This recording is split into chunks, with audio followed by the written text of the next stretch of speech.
Olá, meu irmão, olá, minha irmã, bom dia para você. Domingo hoje aí, 29 de março de 2020, já estamos terminando o mês de março, caminhando aí para o início de abril, com a esperança de que em abril a gente já comece a ver melhoras e uma situação melhor do nosso país, do mundo em geral, com relação a esse vírus que assola toda a população mundial. Antes de orar, eu quero lembrá-lo de se inscrever no nosso canal, de compartilhar e curtir também as nossas redes sociais, para que a gente possa aí cada vez mais alcançar mais e mais pessoas para a glória de Deus, com a pregação simples do Evangelho de Cristo. Tá bom, querido? Vamos orar? Pai querido, Pai amado, quero nesse momento colocar nossas vidas em Tuas mãos. Nesta manhã de domingo, quero pedir ao Senhor que tome todas as famílias da Tua igreja em Tuas mãos, e agora reunidos em nossas casas, que o Senhor possa nos ajudar a compreender a Tua palavra e a crescer a partir do estudo dela. E que a glória seja do Senhor, hoje e sempre. Por isso nos rendemos aos Teus pés e podemos dizer aqui, em alto e bom som, que o Senhor é o nosso Deus, o nosso Salvador, soberano das nossas vidas. Em Ti confiamos e somente a Ti depositamos a nossa fé, a nossa esperança. Por isso, Pai, continue a cuidar das nossas vidas. Nós oramos no nome de Jesus. Amém, Senhor. Querido, veja bem, quarta-feira eu comecei falando um pouquinho sobre a vida de José. E então eu senti muito desejo de continuar falando a respeito dele e continuar tirando algumas lições aqui para as nossas vidas, a partir daquilo que José passou na sua ida para o Egito, tá? Só para a gente se colocar aí de novo aonde a gente está no contexto da história. Se você não ouviu a mensagem anterior, corre lá no canal do YouTube depois e ouça, ou no Spotify para ouvir o podcast também, e fica à vontade para isso, tá? Mas só para você se lembrar, a gente está no momento em que José foi levado para o Egito e ele começou a servir na casa de Potifar, e por negar trair o seu chefe com a esposa dele, ele vai ser injustiçado quando ele foge e suas vestes ficam para trás nas mãos da mulher de Potifar, que então vai denunciá-lo de forma mentirosa, e José está indo agora para a prisão. Então, o momento do contexto que a gente está vivendo agora é exatamente José na prisão, tá bom? E eu quero compartilhar com você então aqui os primeiros versículos de hoje, lá no capítulo 39 de Gênesis, versículos 21 em diante, são os versículos finais desse capítulo, que diz assim: O Senhor, porém, estava com José, foi bondoso com ele e fez com que encontrasse favor aos olhos do carcereiro. Ele confiou às mãos de José todos os presos que estavam no cárcere, e José fazia tudo o que se devia fazer ali. O carcereiro não se preocupava com nada do que tinha sido entregue às mãos de José, porque o Senhor estava com ele, e tudo que ele fazia, o Senhor prosperava. Gente, não é possível, né? Como que esse homem, como que José transformava todos os ambientes em que ele chegava? Transformou a casa de Potifar, e agora na prisão ele transforma a prisão também. E uma primeira lição então a partir disso que eu queria compartilhar com você é essa: transforme para melhor o ambiente em que você se encontra.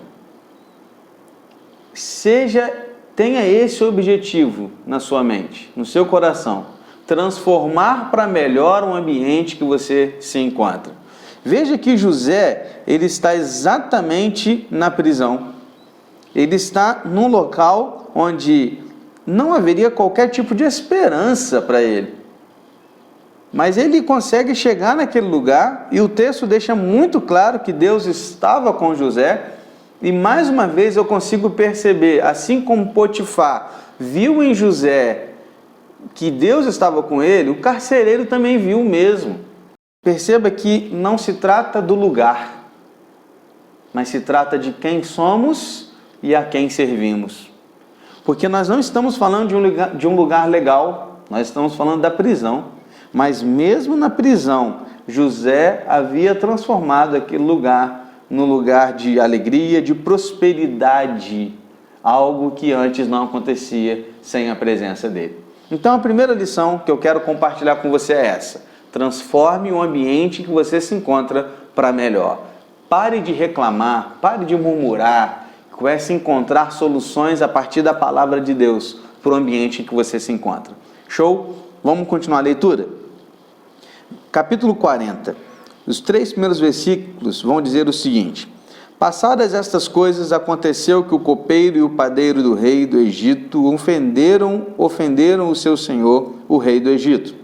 O faraó indignou-se contra os seus 2 oficiais, o copeiro-chefe e o padeiro-chefe. Mandou prendê-los na casa do comandante da guarda, no cárcere, onde José estava.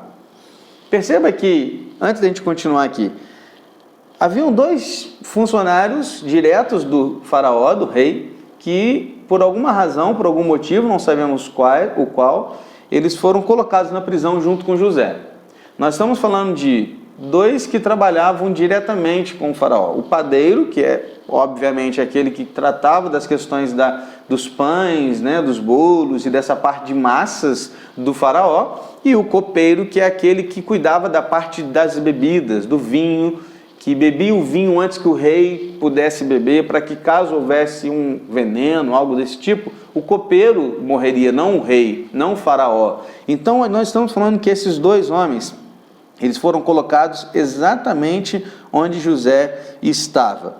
E o texto, então, vai nos apresentar uma coisa interessante, porque esses 2 vão ter 2 sonhos diferentes. E por estarem junto com José, eles vão compartilhar com José e José vai poder interpretar os seus sonhos. Vamos ver o que vai acontecer? O comandante da guarda os deixou aos cuidar de José para que o servisse.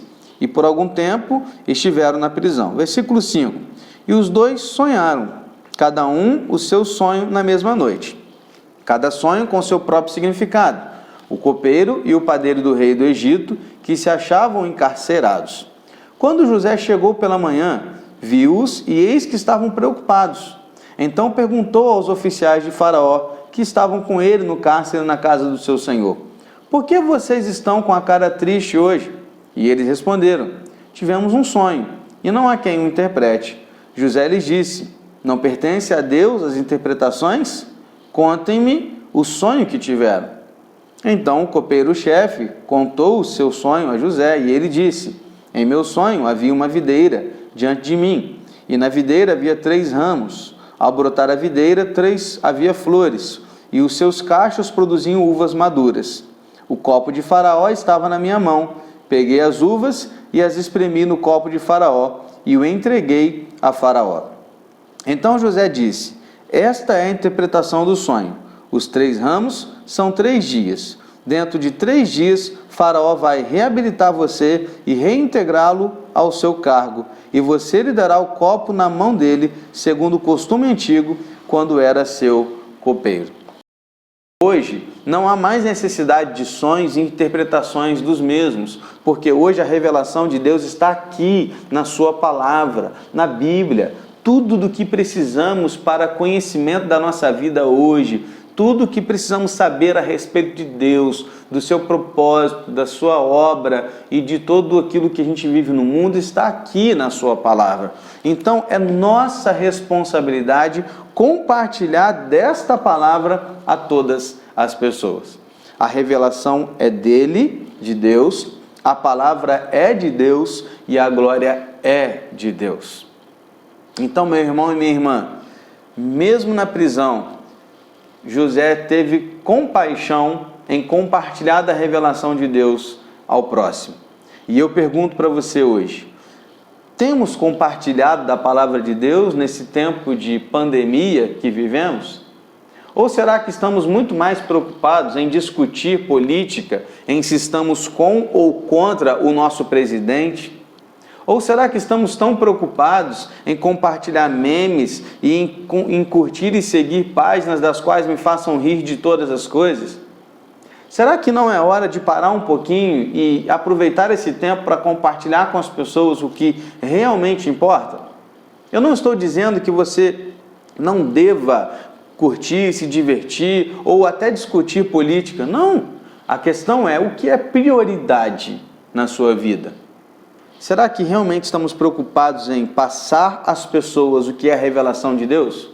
Porque nós, como cristãos, já temos os nossos olhos abertos para a palavra de Deus. Por isso precisamos compartilhar aquilo do qual nós já conseguimos enxergar, que é a Bíblia.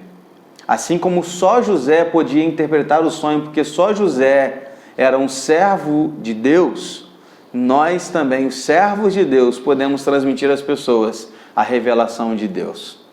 E o que mais acontece? 14:15 diz que José falou assim para o copeiro: lembre-se de mim quando tudo lhe correr bem.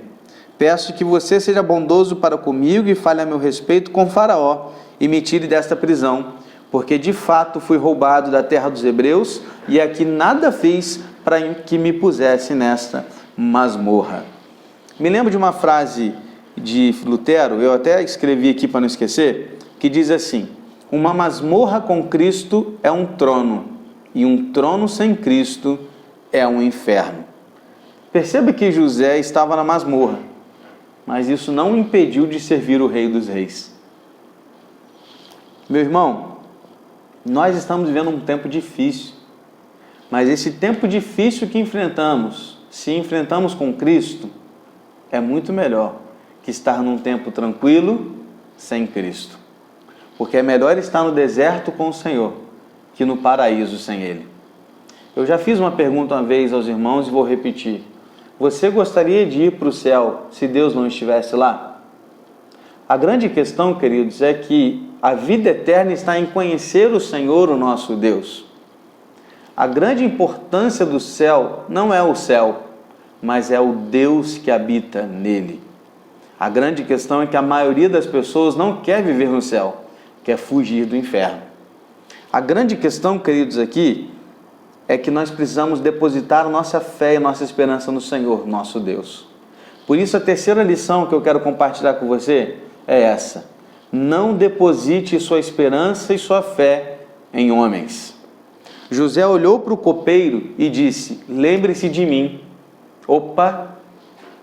Talvez numa medida, talvez José tentando encontrar uma saída, talvez José tentando resolver as coisas do seu jeito, ele olhou para o copeiro e falou assim: olha, não se esqueça de mim não, tá? Quando você estiver lá junto do faraó.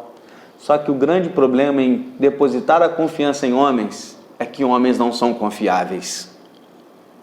Aquele homem esqueceu de José por 2 anos. Você vai ver na continuidade do texto. Por quê, pastor?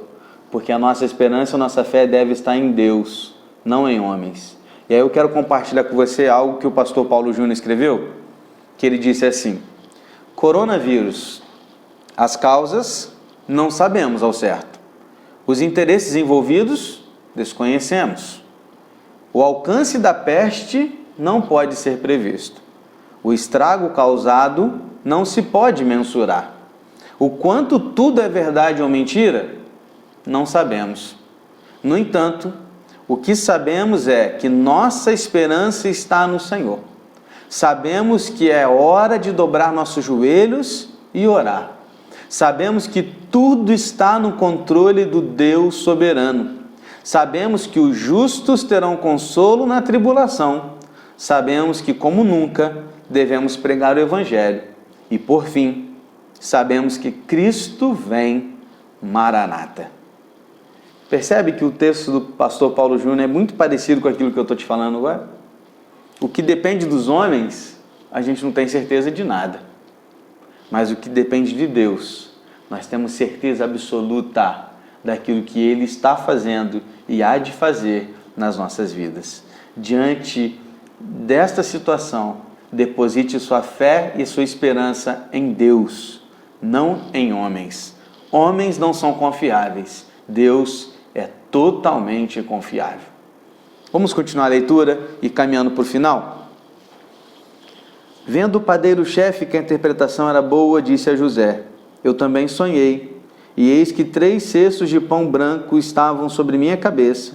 No cesto mais alto havia todo tipo de comida que um padeiro faz para Faraó, e as aves comiam do cesto que estava sobre minha cabeça. Eu fico imaginando esse padeiro, depois de ter ouvido toda a interpretação de José do sonho do copeiro. E ele deve ter pensado assim: opa, vem coisa boa aí, porque o copeiro teve uma boa interpretação. Qual foi a interpretação do sonho do copeiro? Em 3 dias ele estaria de novo servindo o rei. Qual será que é a minha? Porém, o sonho do padeiro, não foi tão bom assim quanto o do copeiro. Vamos ver qual vai ser a sua interpretação? Versículos 18 a 23. Então José disse: esta é a interpretação do sonho. Os 3 cestos são 3 dias. Dentro de 3 dias, Faraó vai mandar cortar a sua cabeça e pendurá-la numa árvore, e as aves comerão a sua carne. No 3º dia, que era aniversário de nascimento de Faraó, ele deu um banquete a todos os seus servos, e no meio destes reabilitou o copeiro-chefe e condenou o padeiro-chefe. Reintegrou o copeiro-chefe no seu cargo, no qual dava o copo na mão de Faraó, mas mandou enforcar o padeiro-chefe, como José havia interpretado. Porém, o copeiro-chefe não se lembrou de José, esqueceu-se dele. Sabe o que a gente aprende aqui? Uma última lição para compartilhar contigo? É que a revelação de Deus é fidedigna e será cumprida na sua totalidade. O sonho do padeiro não foi tão bom quanto o do copeiro. Em 3 dias, o padeiro seria morto. Assim como em 3 dias, o copeiro voltaria a servir o rei. 3 dias depois, acontece exatamente o que José havia dito. Sabe por quê? Porque a palavra de Deus é fidedigna e ela será cumprida na sua totalidade. Meu irmão, minha irmã, assim como esses 2 homens, há 2 tipos de grupos de pessoas no mundo: aqueles que estão em Cristo e aqueles que estão sem Cristo. Aqueles que estão em Cristo já voltaram e ainda voltarão na eternidade, na sua totalidade, servir ao Rei dos Reis. Mas aqueles que estão sem Cristo estão condenados à morte eterna. Assim como o copeiro teve uma reabilitação, uma nova chance de voltar a servir o rei, assim são todos aqueles que estão em Cristo, que da mesma forma como o Faraó fez isso apenas porque desejou fazer, ele foi lá e no seu aniversário ele decidiu: vou matar um e vou escolher outro. Ele foi lá e escolheu o copeiro. Assim somos nós. O copeiro não fez nada para merecer aquela salvação. Assim nós também não fazemos nada para merecer a salvação. Mas aqueles que estão em Cristo pela graça são salvos. E agora temos a oportunidade de voltar a servir o Rei dos Reis no seu trono. Mas aqueles que estão sem Cristo, estes, assim como o padeiro, enfrentarão a morte eterna. Meu querido, eu queria terminar com essa reflexão pedindo que você pense um pouquinho na sua vida. Que tipo de pessoa você é? Em qual das 2 classes você se encontra? Com Cristo ou sem Cristo? Com Cristo lhe é garantido a eternidade. Sem Cristo lhe é garantido o inferno. Aqui ainda estamos em tempo de sermos resgatados a partir da graça de Deus. E aí, meu irmão, é tempo de se arrepender. É tempo de voltar os nossos pensamentos ao Senhor. Pedir perdão pelos nossos pecados, reconhecendo quão pecadores somos, para que o nosso Deus possa trabalhar em nós e através de nós. Sabe por quê? Porque a palavra de Deus é fidedigna e ela será cumprida na sua totalidade. O que aprendemos hoje? Primeiro, transforme para melhor o ambiente que você se encontra. Segundo, nós somos responsáveis em compartilhar a revelação de Deus. Terceiro, não deposite sua fé e sua esperança em homens, mas em Deus. E 4, a revelação de Deus é fidedigna e será cumprida na sua totalidade. Deus assim nos abençoe nessa manhã e que a gente possa refletir na sua palavra dessa forma. Vamos orar? Pai, mais uma vez nos colocamos em tuas mãos e pedimos que o Senhor continue a cuidar de nós. Perdoa-nos, livra-nos do mal, mas em especial, perdoa os nossos pecados, limpa os nossos corações, para que estejamos totalmente entregues a Ti, para a Tua glória e para o Teu louvor. Assim oramos, certos de que o Senhor está conosco e que nós dependemos totalmente do Senhor. Por isso, continue a nos usar para a Tua glória e para o Teu louvor. Assim oramos em nome de Jesus. Amém, Senhor. Que Deus abençoe sua vida. Às 19 horas estaremos ao vivo na página do Facebook e também no YouTube. Esteja lá conosco, compartilhando esse momento de culto ao nosso Deus. Deus te abençoe. Até mais.